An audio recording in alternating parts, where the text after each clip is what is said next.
most everybody knows me. I'm Angie Cogan. I'm the chair of our outreach committee. And once a month in church, we like to honor the missions that we do. We do a lot of missions for this little church that we are, and I think we should all be proud of that because we're all part of that in some way. We have one of our members, actually two of our members are here. One of our members will be speaking about the Special Olympics mission because they are involved with that. I love it when we can give a mission that's connected to our members. But before I call Craig up, I just want to give you all a heartfelt thank you because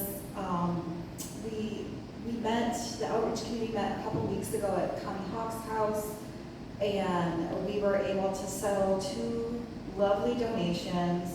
Last month was our Ready Kids for School, and we were pretty close to the 500 we were hoping to collect for them, but with that extra money we had, we were able to round that up to $500 going to the Ready Kids for School, and that beautiful special weekend just happened, and we blessed children in our county with backpacks full of school supplies. And then we also were able, as a special mission, thanks to the collection from the last community dinner, we were able to give some money to the flooding victims from Texas through our beautiful UMCOR, United Methodist Committee on Relief. And we did round that up to 500 too. But those were really nice contributions for a small church like ours. And I'm going to hand the microphone over to Craig, who's going to tell us about the Special Olympics. And as you know, the baskets are where we put our mission offerings, so if you didn't get a chance, you can come on up afterwards and give into that. Come on up, Craig.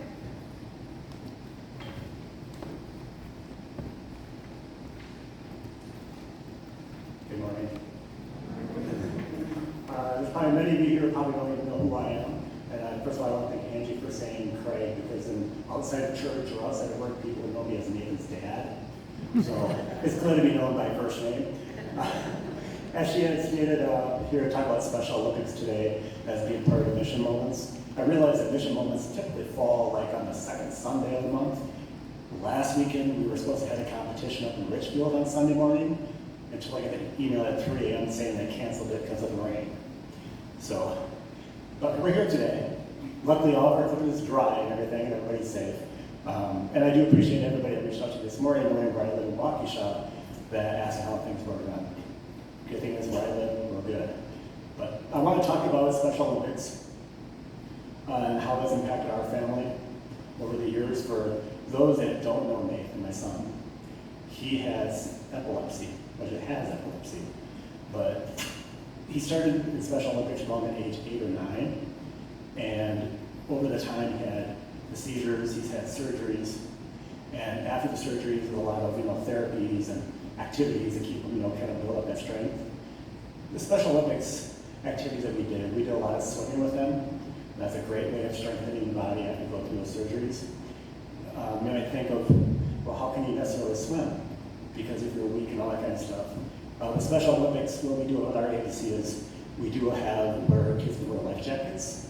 You don't have to be strong swimmers. You wear life jackets to get in the pool. Anything they can do to help strengthen their bodies. There's actually a competition that allows them to wear a life jacket at regional competitions. So some things that we've done in the last year or two is we've actually gone out and purchased life jackets for our athletes. That way we encourage more athletes to get into the pool. We talk about Special Olympics, it's more than just exercise, it's also for socialization. Very important because I'm working with athletes that are between the ages of 8 and 21 within the school district of Waukesha. And you don't get to experience, those athletes don't get to experience what their peers do when they're in sports. So some of the things that we do within our own agency, and it might be unique, maybe other agencies don't get a chance to do this with their kids, is you think about clubs in high school sports, they have award banquets, they may have some other special activities. We kind of do the same.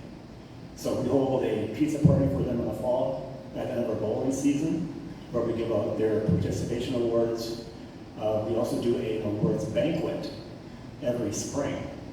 And we give out their awards for like swimming, basketball season, but we also give out the awards for the high school students because we have that connection with the school district, where if they've earned their letters or their numerals kind of stuff you see on like a varsity jacket, we're able to give that to our athletes. So that's the kind of stuff we try to make it, equal to what their peers are. Be inclusive. We also do like a lot of locker signs. So we spend a lot of time, invest money in creating locker signs for our athletes, or not even the ones that don't have lockers. We send them to the elementary schools even to have signs that get hung up at their coat hooks or in the classroom, just to brighten their days. Imagine for our athletes, it's not easy having a disability and how they're looked upon by your peers. So anything we can do to brighten their day, to be more inclusive, and let them show that, hey, you are unique, you're special.